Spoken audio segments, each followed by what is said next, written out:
ഈ വീഡിയോയിൽ നമ്മൾ കുറേ ഇമ്പോർട്ടൻ്റ് ആയിട്ടുള്ള വിഷയങ്ങളാണ്. അതിൽ പ്രധാനമായിട്ട് നമ്മൾ ഇസ്രായേലിൽ തന്നെ തുടങ്ങാം. ഇപ്പോൾ ഹമാസ് പറഞ്ഞിരിക്കുന്നത് സറണ്ടർ ആവുക എന്ന് പറയുന്നത് ഞങ്ങളുടെ ഡിക്ഷണറിയിൽ തന്നെ ഇല്ലാത്ത ഒരു വാചകമാണെന്നാണ് പറഞ്ഞിരിക്കുന്നത്. 200-ലധികം പേര് ഈ ട്രാപ്പിൽ പെട്ടിരിക്കുകയാണല്ലോ റഫായിലുള്ള ആ ഒരു കേവിൽ, ടണലിൻ്റെ ഉള്ളിൽ. അപ്പോൾ അതുമായിട്ട് ബന്ധപ്പെട്ട് ഒരിക്കലും ഞങ്ങൾ സറണ്ടർ ആവില്ല എന്ന് തന്നെയാണ് പറഞ്ഞുകൊണ്ടിരിക്കുന്നത് ഹമാസ്. ഇസ്രായേലാണെങ്കിൽ രണ്ടെണ്ണയിട്ടങ്ങ് പൊട്ടിക്കേണ്ടതാണ്. ഇതുവരെ എന്തുകൊണ്ടോ പൊട്ടിക്കാൻ ആ ഒരു സാഹചര്യം ഇസ്രായേലിന് കിട്ടിയിട്ടില്ല. അതിന് പ്രധാനപ്പെട്ട കാരണം സ്റ്റീവ് വിറ്റ്കോഫ്, ജെറാദ് കുഷ്ണർ, അമേരിക്കയിലെ ഡൊണാൾഡ് ട്രംപ്, ഇവരാണ് ഇതിനെ പിടിച്ച് നിർത്തി വെച്ചിരിക്കുന്നത്. അതായത് ഇസ്രായേൽ അഥവാ അറ്റാക്ക് ചെയ്യുകയാണെന്നുണ്ടെങ്കിൽ അതിനെ ഒരു സീസ് ഫയർ വയലേഷൻ എന്നുള്ള നിലയിൽ ഉയർത്തി കാണിക്കാനാണ് ഹമാസ് ആഗ്രഹിക്കുന്നത്. അങ്ങനെ തന്നെയാണ് അവർ തുർക്കിയിലും അതേപോലെ തന്നെ ഖത്തറിലേക്ക് ഇരുന്ന് പറഞ്ഞുകൊണ്ടിരിക്കുന്നത്. ഇവരുടെ മറ്റുള്ള നേതാക്കളുണ്ട്, സുപ്പീരിയർ ലീഡേഴ്സ്, അവരാണ് പറഞ്ഞുകൊണ്ടിരിക്കുന്നത് അതേപോലെ. എന്നിട്ട് ഇവർ ഇസ്രായേലിന്റെ മേളിൽ ഹമാസ് ഈ സീസ് ഫയറിന് ശേഷം നടത്തിയ ആക്രമണങ്ങളുണ്ട്, കുറച്ച് സ്നൈപ്പർ വെച്ചുള്ള പ്രയോഗങ്ങൾ. അപ്പോൾ അതിൽ ഇസ്രായേലി സോൾജേഴ്സ് ഒരു 3-4 പേര് കൊല്ലപ്പെട്ടിട്ടുണ്ടായിരുന്നു. അപ്പം അതിനെതിരെ ഇസ്രായേൽ ആ സമയത്ത് തന്നെ ഗാസയ്ക്കുള്ളിൽ തകൃതിയായിട്ടുള്ള ആക്രമണങ്ങൾ നടത്തുകയും ചെയ്തു. അപ്പം അന്ന് അതിന് അവർ കൊടുത്ത എക്സ്പ്ലനേഷൻ എന്ന് പറഞ്ഞാൽ ഹമാസിന്റെ കുറേ വർക്കേഴ്സ്, അതായത് ഇതുപോലെ ഈ ഭീകരപ്രവർത്തനത്തിൽ ഏർപ്പെടുന്ന കുറച്ച് ആൾക്കാർ ഡിസ്കണക്റ്റഡ് ആണ്, അവരുമായിട്ട് ഞങ്ങൾക്ക് കോണ്ടാക്ട് ചെയ്യാൻ പറ്റിയിട്ടില്ല. അപ്പം അതുകൊണ്ട് അവർ ചിലപ്പോൾ ഏതെങ്കിലും ടണലിൻ്റെ ഉള്ളിലായിരിക്കും. അപ്പം അതുകൊണ്ട് അവർക്ക് മെസ്സേജ് കൈമാറാൻ കഴിഞ്ഞിട്ടില്ല. എന്തെന്ന് സീസ് ഫയർ സംഭവിച്ചു എന്നുള്ള മെസ്സേജ് കൈമാറാൻ കഴിഞ്ഞിട്ടില്ല. അപ്പം അതുകൊണ്ട് they are not aware that the ceasefire signed between both of us എന്ന് പറഞ്ഞുകൊണ്ടുള്ള ആ ഒരു മെസ്സേജ് അവർക്ക് അറിയില്ല. അപ്പോൾ അതുകൊണ്ട് അവർ IDF-ന്റെ യൂണിഫോം എവിടെ കണ്ടാലും ഒരു പക്ഷേ അവർ വെടിയുതിർത്തേക്കാം എന്നുള്ള ഒരു ന്യായവാദം, ഒരു മുൻകൂർ ജാമ്യം, അതാണ് ഇപ്പം ഹമാസ് പറഞ്ഞുകൊണ്ടിരിക്കുന്നത്. പക്ഷേ ഇത് ശരിക്കും പറഞ്ഞാൽ ഒരു വിരോധാഭാസമാണ്. അതായത് സീസ് ഫയർ സൈൻ ചെയ്തു, എന്നാൽ നിങ്ങളെ കണ്ടു കഴിഞ്ഞാൽ ഞങ്ങൾക്ക് വെടിവെക്കാനുള്ള റൈറ്റ് ഉണ്ട് എന്നുള്ള ഒരു ഇൻഡയറക്റ്റ് ആയിട്ടുള്ള ഒരു ക്ലെയിമാണ് അവർ ഉയർത്തുന്നത്. പക്ഷേ ഇത് ഇസ്രായേലിന് വലിയ ഭീഷണിയാണ്. ഇസ്രായേൽ അതിനെ വെറുതെ നോക്കി നിൽക്കത്തില്ല. ഏതെങ്കിലും തരത്തിലുള്ള വയലേഷൻ സംഭവിച്ചു കഴിഞ്ഞാൽ തുടരെ ആക്രമണങ്ങൾ നടത്തിക്കൊണ്ട് തന്നെ മുന്നോട്ട് പോകും. ഇപ്പം ഈ ഒരു 200 പേരുടെ കാര്യത്തിലും ഇതിനകത്ത് 200 എന്നാണ് പറയുന്നത്, പക്ഷേ നമ്പേഴ്സിൽ വേരിയേഷൻസ് ഉണ്ടാവും. 200-200 കൂടുതലോ ആവാമെന്നാണ് ഇപ്പോൾ ലേറ്റസ്റ്റ് ആയിട്ട് വാർത്തകൾ പുറത്തു വരുന്നത്. അപ്പോൾ എന്തായാലും അവർ സറണ്ടർ ആവാൻ തയ്യാറല്ല.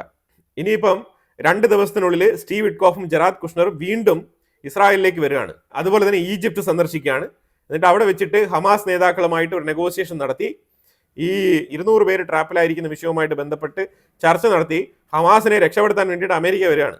അതാണ് ഇപ്പോൾ സംഭവിച്ചുകൊണ്ടിരിക്കുന്നത്. തീർച്ചയായിട്ടും അവർ നെഗോസിയേഷന് വരുന്നു എങ്കിൽ ഇസ്രായേലിന്റെ കൈകൾ കെട്ടപ്പെടുന്നു എന്ന് തന്നെയാണ് മനസ്സിലാക്കാൻ പറ്റുന്നത്.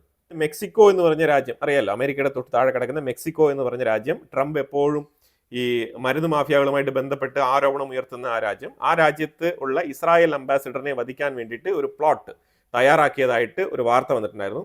ആ വാർത്ത തെറ്റായ വാർത്തയാണ് എന്ന് പറഞ്ഞുകൊണ്ട് മെക്സിക്കോ തന്നെ ഒരു സ്റ്റേറ്റ്മെന്റ് പുറത്തിറക്കിയിട്ടുണ്ട്. പക്ഷേ മെക്സിക്കോ ഗവൺമെന്റിന് ഇതറിയില്ല, ഇത് സ്പൈ പ്ലാനിങ് ആണ്. സ്പൈ പ്ലാനിങ് ഇപ്പൊ പണി പാളിയിരിക്കുകയാണ്. പണി പാളി കഴിഞ്ഞാൽ പിന്നെ അങ്ങനെ ഒരു അലിഗേഷന് വാലിഡിറ്റി ഇല്ലാതാവും. അതാണ് സംഭവിച്ചിരിക്കുന്നത്. തീർച്ചയായിട്ടും ഇങ്ങനത്തെ പ്ലാനിങ്ങുകളൊക്കെ ഉണ്ട്. ഇതിന്റെ പുറകിൽ പ്രവർത്തിക്കുന്നത് ഇറാൻ ആണ് എന്നാണ് ഇസ്രായേലിന്റെ വാദം. പക്ഷെ ഇപ്പൊ അവർക്ക് ഈ പ്ലോട്ട് മിസ്സായതുകൊണ്ട് തന്നെ, ഈ പ്ലോട്ടിന്റെ പ്ലാനിങ് മിസ്സായതുകൊണ്ട് തന്നെ ഇപ്പൊ അവര് നൈസിന് കൈ കഴുകിയിരിക്കുകയാണ്. അതുപോലെ ഗാസയ്ക്കുള്ളിലുള്ള എയ്ഡ് ഡിപ്ലോയ്മെന്റ്, ഈ എയ്ഡ് കൊടുത്തുകൊണ്ടിരിക്കുന്നത്, എയ്ഡ് വിതരണം നടത്തുന്നത് ഇതുവരെ ഇസ്രായേലിന്റെ കൺട്രോളിലായിരുന്നെങ്കിൽ അതിപ്പം പൂർണ്ണമായിട്ട് ഏതാണ്ട് അമേരിക്ക ഏറ്റെടുത്തൊരു സാഹചര്യമാണ്. ശരിക്കും ഗാസയുടെ ആ ഒരു കൺട്രോൾ പൂർണ്ണമായിട്ടും ഈ എയ്ഡ് വിതരണവുമായിട്ട് ബന്ധപ്പെട്ട് കംപ്ലീറ്റ് കൺട്രോളും ഇസ്രായേലിന്റെ കയ്യിൽ നിന്നും അമേരിക്കയുടെ കയ്യിലേക്ക് പോയിരിക്കുന്നതായിട്ടുള്ള വാർത്തകൾ വരുന്നുണ്ട്. സിറിയയുടെ പ്രസിഡന്റ് അഹമ്മദ് അൽ ഷാര ഒരു വിഷയം പറയുന്നുണ്ട്.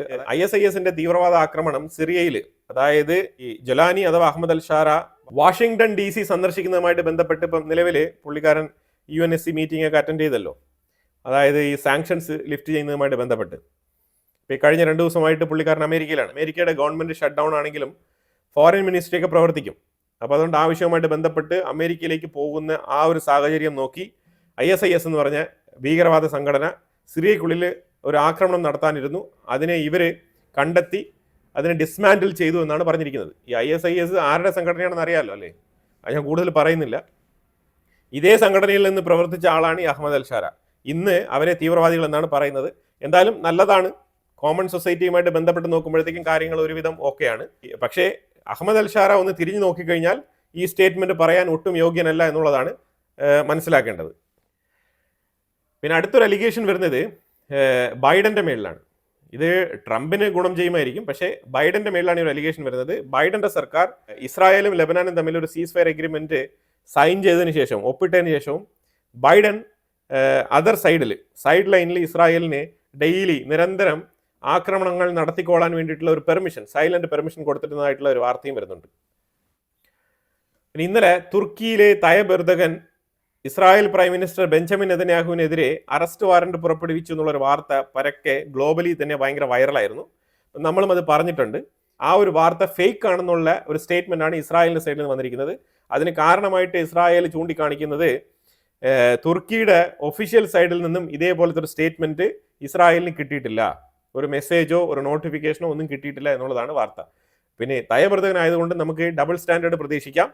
അപ്പോൾ അതുകൊണ്ട് ഒരു സൈഡിൽ നെതന്യാഹുവിനെ അറസ്റ്റ് ചെയ്യുന്നു എന്നുള്ള രീതിയിൽ അറബ് രാജ്യങ്ങളെയും ആ രാജ്യത്തിനെയും തുർക്കിയുടെ ജനങ്ങളെയൊക്കെ ബോധ്യപ്പെടുത്താൻ വേണ്ടിയിട്ട് പ്രസ്താവന ഇറക്കുകയും, മറ്റൊരു സൈഡിൽ ഇസ്രായേലിന്റെ കച്ചവടം തകൃതിയായിട്ട് നടത്താൻ വേണ്ടിയിട്ട് ഇസ്രായേലുമായിട്ട് ഈ വിഷയത്തിൽ യാതൊരുവിധ കമ്മ്യൂണിക്കേഷൻ ചെയ്യാതിരിക്കാനുള്ള സാധ്യതയുണ്ട്.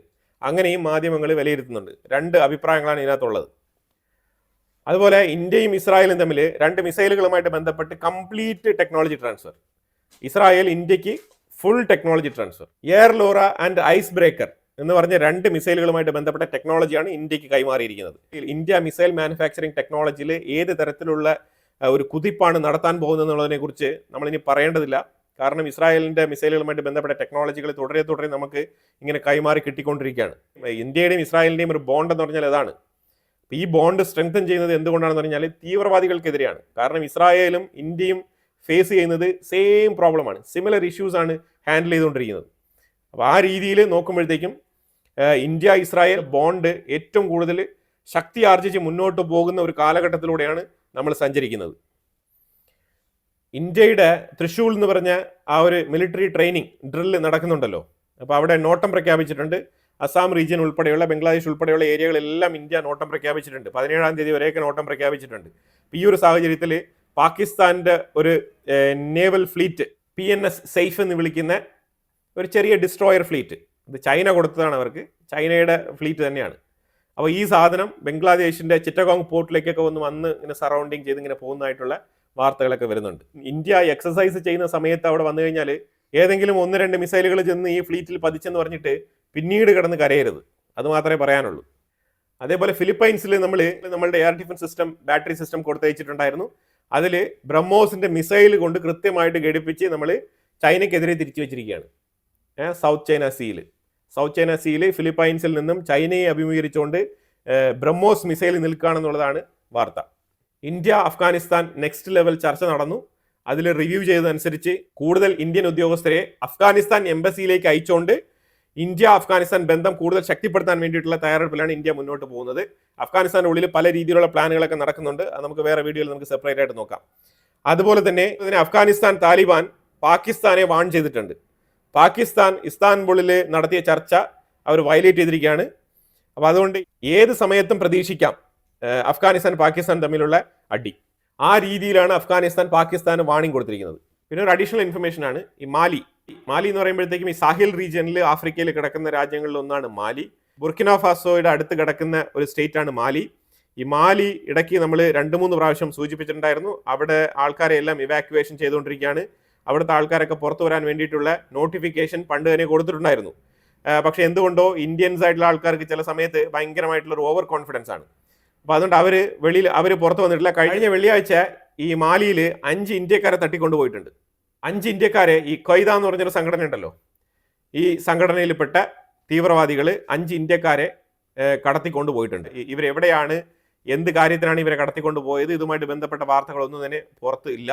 ശരിക്കും പറഞ്ഞാൽ തീവ്രവാദികളുടെ കയ്യിൽ ഇപ്പോൾ ഇന്ത്യക്കാർ പെട്ട് കഴിഞ്ഞാൽ എന്തായിരിക്കും അവസ്ഥ എന്നുള്ളത് നമുക്ക് തന്നെ ചിന്തിച്ചു നോക്കാൻ പറ്റാത്ത അവസ്ഥയാണ്. കാരണം ഇന്ത്യ ഇസ്രായേൽ കൂട്ടുകെട്ടൊക്കെ വളരെ ശക്തമായിട്ട് മുന്നോട്ട് പൊയ്ക്കൊണ്ടിരിക്കുന്ന ഒരു ജിയോ പൊളിറ്റിക്കൽ ടൈമിലാണ് നമ്മളിപ്പോൾ മുന്നോട്ട് പോകുന്നത്. അപ്പോൾ ആ സാഹചര്യത്തിൽ ഈ തീവ്രവാദികൾ ഇന്ത്യക്കാരെയൊക്കെ പിടിച്ചുകൊണ്ട് പോയി കഴിഞ്ഞാൽ ഇനിയിപ്പോൾ മാലി സർക്കാരാണ് ഇതിന് ഉത്തരവാദിത്തം പറയേണ്ടത്. മാലി സർക്കാർ തന്നെ അവിടെ ശരിക്കും പ്രവർത്തിക്കുന്നില്ല എന്നുള്ള അവസ്ഥയാണ്. അപ്പോൾ ആ സാഹചര്യത്തിലാണ് ഇങ്ങനെ സംഭവിച്ചിരിക്കുന്നത്. ആരൊക്കെയാണ്, ഏതൊക്കെ സ്റ്റേറ്റിലുള്ള ആൾക്കാരാണ്, ഇവരൊക്കെ ഇന്ത്യയിൽ ഏതൊക്കെ സ്ഥലങ്ങളിലുള്ള ആൾക്കാരാണെന്നുള്ളതിനെ കുറിച്ചുള്ള വിവരങ്ങളൊന്നും ഇതുവരെ കിട്ടിയിട്ടില്ല. ഇന്ത്യൻ എംബസി ശക്തമായി തന്നെ ഈ കാര്യത്തിൽ ഇടപെട്ടുകൊണ്ടിരിക്കുകയാണ്. അപ്പോൾ എന്തായാലും കുറേ നിർണായകമായിട്ടുള്ള വിഷയങ്ങളാണ് നമ്മൾ ഇതിനകത്ത് പങ്കുവച്ചത്. ഇതിനെക്കുറിച്ചുള്ള അഭിപ്രായങ്ങൾ കമന്റ് ബോക്സിൽ രേഖപ്പെടുത്തുക. കൂടുതൽ വാർത്തകളുമായിട്ട് അടുത്ത വീഡിയോയിൽ വരാം. Thank you so much.